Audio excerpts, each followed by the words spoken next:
The FA Cup is one of the most sought-after prizes in English football.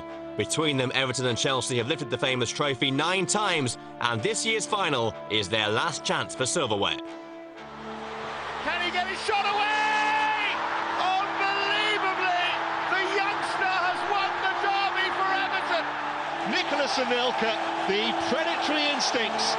Cahill! 15 minutes to go, and that could have put Everton through to the quarterfinals. This is Alex, surely to wrap it up. Fantastic breakaway goal by Chelsea. And Drogba does it again! Everton have knocked out Manchester United in the semis, and they'll play Chelsea on May the 30th. As we preview the 128th FA Cup final, we've got the Chelsea boss on the magic of the cup. That was always impressive worldwide. If you know that the FA Cup is played, you stay at home wherever you are. Everton haven't won a trophy in 14 years, but for Tim Cahill, there's no time like the present. It's an exciting time and a time for us to make our mark on football in general because, you know, I think it's about time we got some silverware. Liverpool and West Ham serve at one of the Great Cup finals in our classic match. Gerrard! Oh, goodness me! What a strike! And in the cup final quiz, the pressure is on. Good grief, guys, give me a break.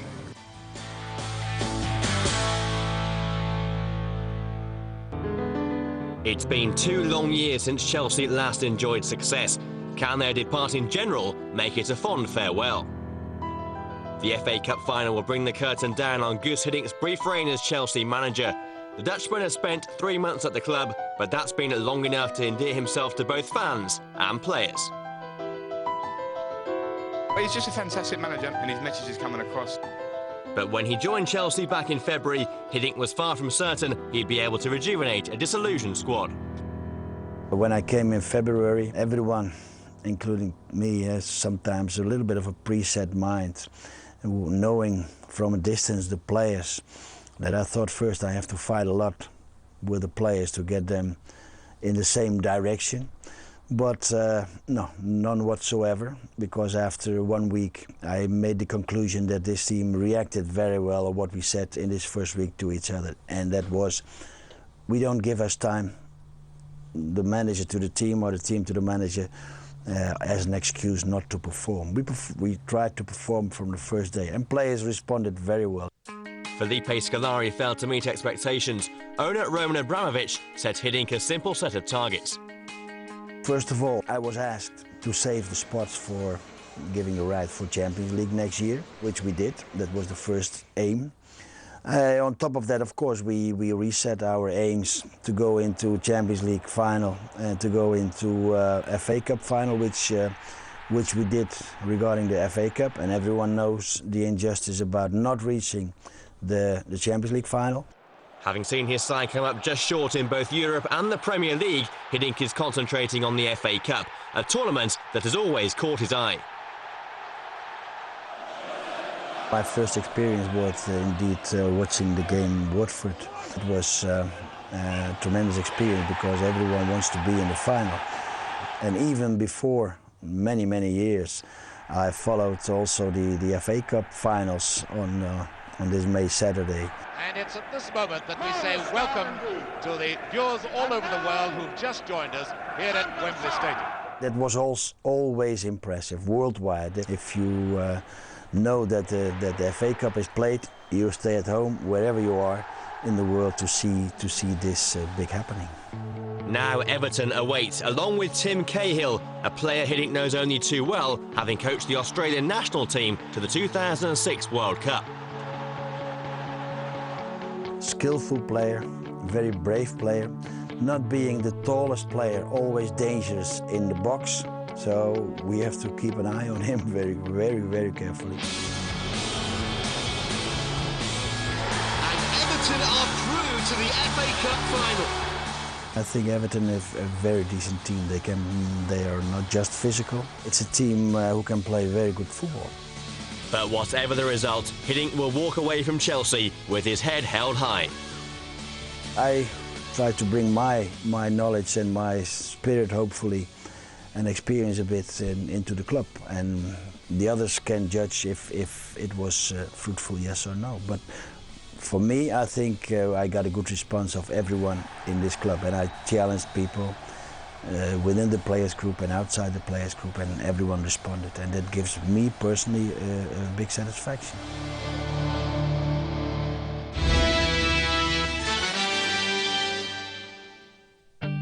This season we've travelled almost 1,000 miles across the country on our road to Wembley. But here's how Everton and Chelsea reached football's showpiece finale through the eyes of Phil Neville and Solomon Kalou. Chelsea started with what looked like a home banker against League One Southend United. That's the moment where we wasn't not playing so well, Chelsea, and we pull out 1-1. I score the first goal, and they come back in the last minute. I think it was a difficult game, very difficult again. It's a small team and it's a cup game, so it's always hard. The spotlight was on Chelsea in the replay at Roots Hall. We won 4-1 and I scored again.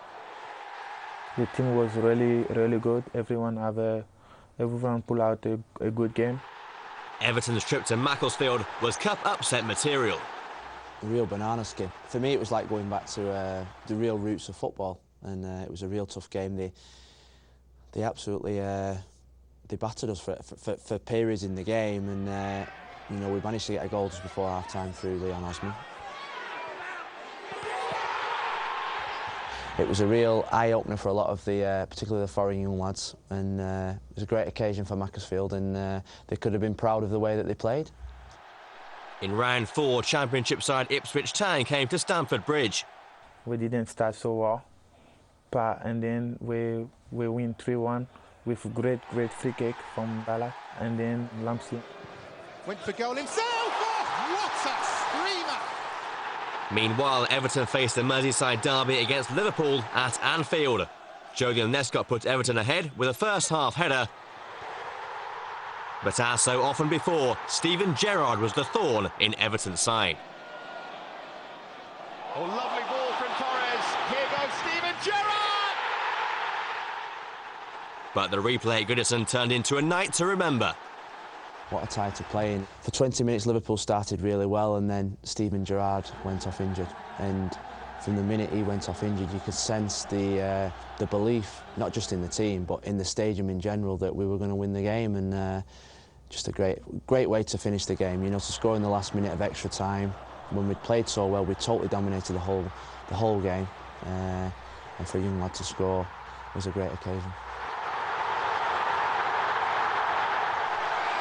Chelsea, struggling for form, were faced with a trip to Watford in round 5. Manager-in-waiting Gus Hiddink was in the stands to see Tamas Priskin put the Hornets ahead. I think it was a kind of wake-up call for when they make that goal, because after that we score actually from Nico Anelka.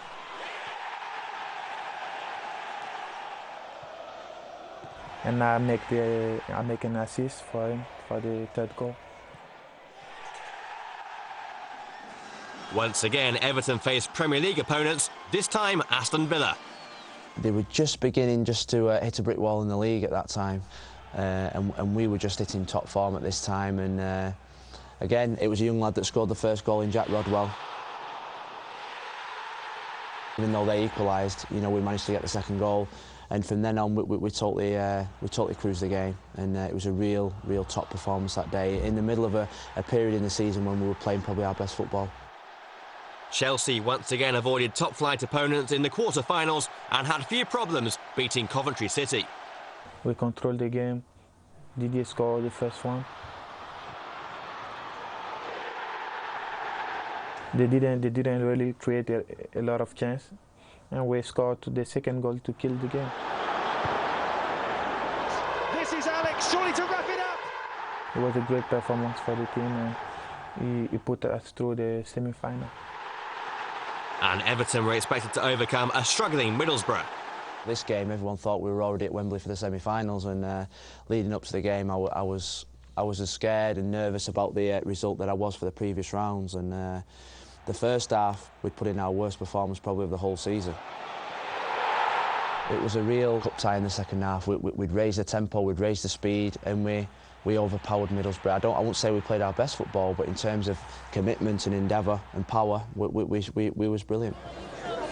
Wembley Stadium was the venue for the semi-finals, and after the shocks and upsets of last season, 4 of the Premier League's top 6 made up the semis, with Chelsea and Arsenal taking centre stage first.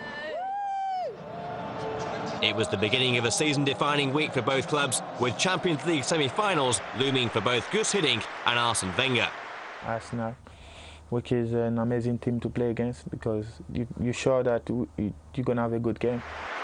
Chelsea had last beaten Arsenal in the FA Cup 62 years earlier. Coming into this game, Wenger's side had lost only once in 25 matches. Chelsea would need all their experience.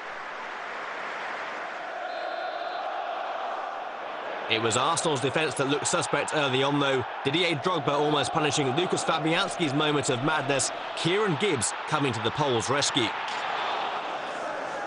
15 minutes later, Gibbs was involved at the other end. His cross found Theo Walcott, who volleyed past Petr Cech. Chelsea responded quickly. Frank Lampard's raking ball found the informed Florian Malouda, who beat Fabianski at the near post.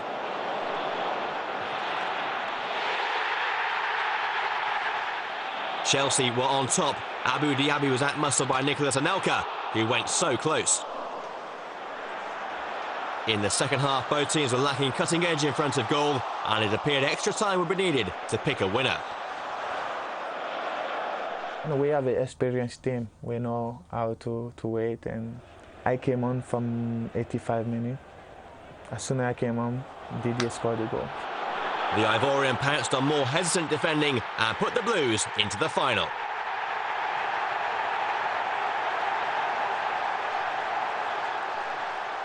My second final, and hopefully it will be the second FA Cup for me again.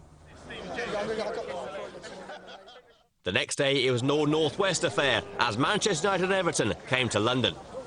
We're gonna win this!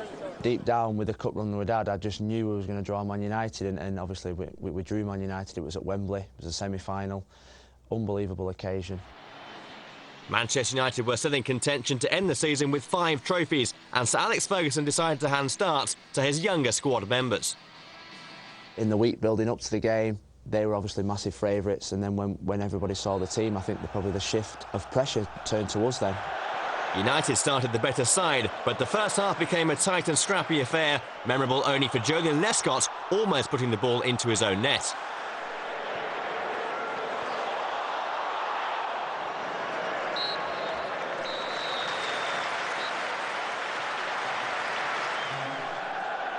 The teams went in at half-time goalless, but after the break things improved. Tim Cahill testing Ben Foster. Then Danny Welbeck looked to have been fouled by Phil Jagielka. Mike Riley waved away a clearance for a penalty, sparking fury from Ferguson. With neither side able to break the deadlock, the game went to penalties. We never win when we take penalties. We've got a goalkeeper in the previous 2 seasons had never saved a penalty, so you think to yourself, dear me, the odds are stacked against us. Everton's go-to man Cahill was shocked to see his fly over the bar. But Dimitar Berbatov and Rio Ferdinand missed successive penalties to turn the tide in the favour of the Toffees. Tim was fantastic. He'd done his homework and he really stepped up to the plate, and even though Tim Cahill missed the first penalties, our penalties were really good as well, and it shows that practice does mean that you can go out there and perform. Player of the season Phil Jagielka kept his cool to convert the winning penalty and put Everton into their first final since winning the Cup in 1995. I just had a feeling. I had a feeling all week that it was going to be our day, and it was.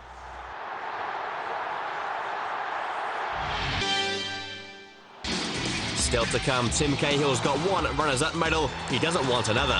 I was fortunate enough to play in a final with Millwall and get a losers medal, and this hopefully will be the time that I get a winners medal. And we've got a classic cup final between Liverpool and West Ham. In comes Gerrard!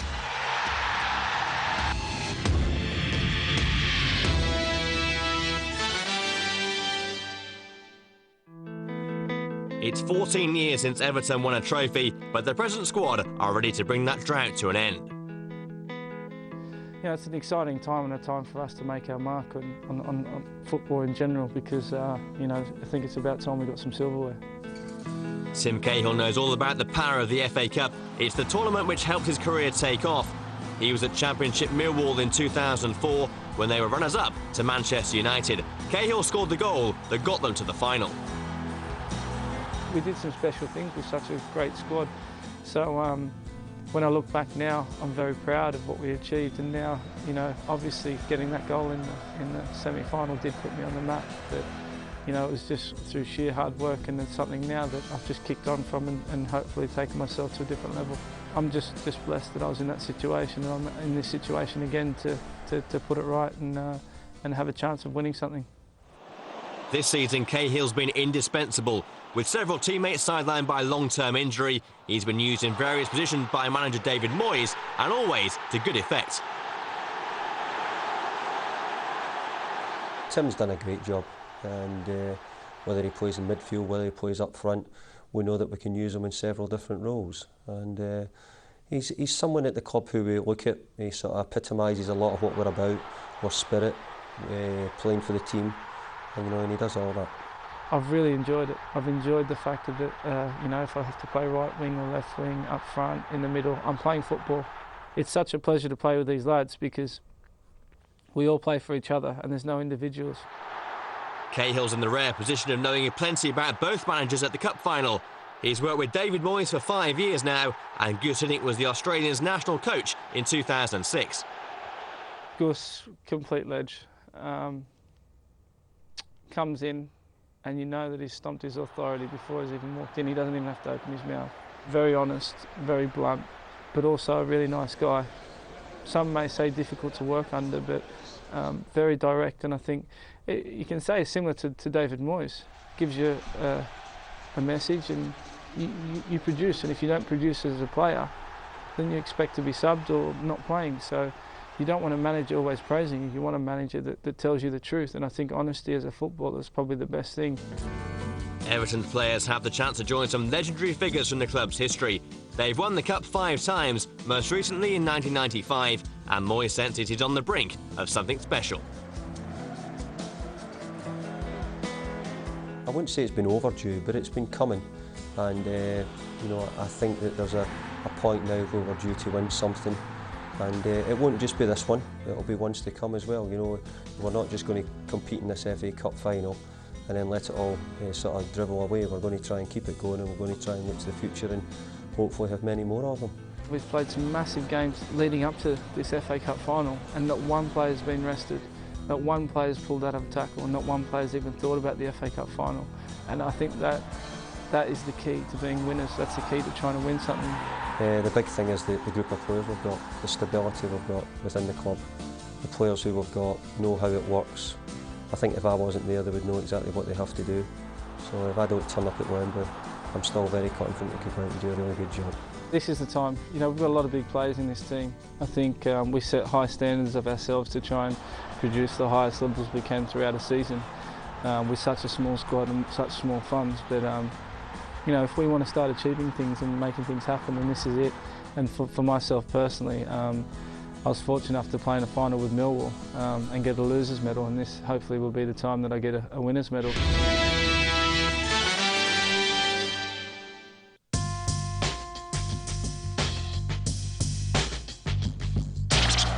The last time Merseyside met London in an FA Cup final was in 2006, when Liverpool and West Ham met at the Millennium Stadium. The finalists have been separated by almost 30 points in the league, but on Cup final day, there was virtually nothing between the two teams. Now Scaloni has made a run down that right side, well singed to by Ashton. Harewood wants it in the middle. Oh, it's an own goal! In off Jamie Carragher, and West Ham have taken the lead. Etherington teasing Hurpier. Oh, testing Rayner, who lost it, and it's in! From Dean Ashton. Unbelievable! Gerrard. It's a lovely ball as well for Cisse! It's there this time. Here's Gerrard. The goal was blocked for a moment anyway. Goes Crouch. In comes Gerrard! And they are back on level terms.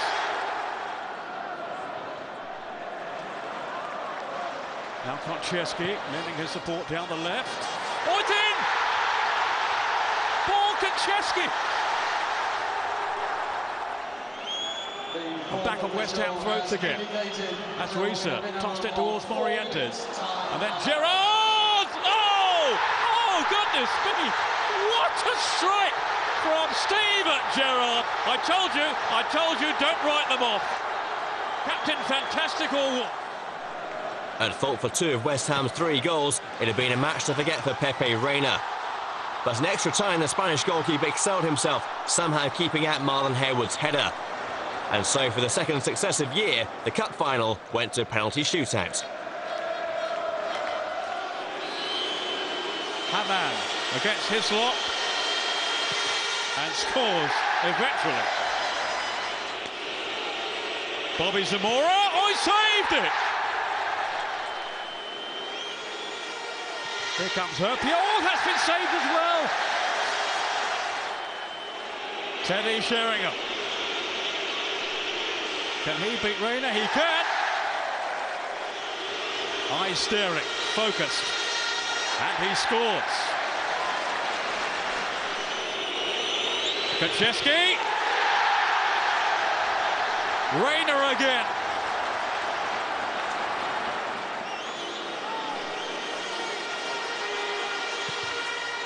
It was too strong. Brock Risa. 3-1. It's Ferdinand, saved again by Reina, and Liverpool have won the FA Cup. From 0 to hero, Reina had saved 3 of West Ham's 5 penalties, and captain Steven Gerrard lifted the trophy as Liverpool won the FA Cup for the 7th time.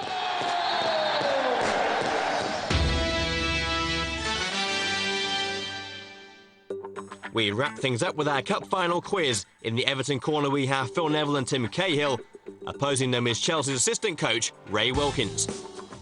Question 1. The first final to go to penalties was between Arsenal and Manchester United in 2005. But who was the first player ever to miss in a cup final shootout? My God. I'm not good with quizzes. Where's my clue? I think. I'm going to go Rio Ferdinand. I think it was Paul Scholes. Not Scholesy, is it? Scholesy. Did he miss a penalty? Yes, he did, Tim. It was Paul Scholes who saw his penalty brilliantly saved by Jens Lehmann. Wow, he doesn't normally miss, does he? Question 2. How many cup finals did Everton get to during the 1980s? Oh, my God. I know they got to the 85 final, because I think United beat them 1-0, Norman Whiteside. I think it was 2. 2? 3. You're all wrong. 4 is the correct answer. Everton were finalists in 84, 85, 86 and 89, but only lifted the trophy when they beat Everton in 84. 4, good grief, I do apologise. Chelsea have had plenty of FA Cup success recently, but which former Blues player won the Cup in the 80s, the 90s and this decade? Ooh. First person that springs to mind is Glenn Hoddle, but I don't think he played in the 90s. Good grief, guys, give me a break. 80s. Dear me. Probably be one man. Wisey. Wisey. Dennis Wise. Correct. Dennis Wise was part of Wimbledon's crazy gang in 1988 and then twice captained Chelsea to victory in 97 and later in 2000. Question 4. Who was the first player to miss a penalty in a Wembley FA Cup final? First player. Was he a striker or was he a defender? John Aldridge. John Aldridge? Need a clue. No clues, Tim. It was Liverpool's John Aldridge, whose penalty was saved by Wimbledon's Dave Besant. John Aldridge. Of course I remember John Aldridge. I know him, but I was young. And finally, which clubs won the FA Cup more times, Chelsea or Everton? Everton. Chelsea. Everton. The answer is Everton, who won the Cup on 5 occasions. Chelsea are 1 behind. So the final scores, Ray with 2 points. Tim has 3 points. But our winner with 4 out of 5 is Phil Neville. So as another FA Cup comes to its conclusion, there's just time to look back at some of the more memorable moments from this season's competition. Let's hope the 128th Cup final is a classic. Thanks for watching and goodbye.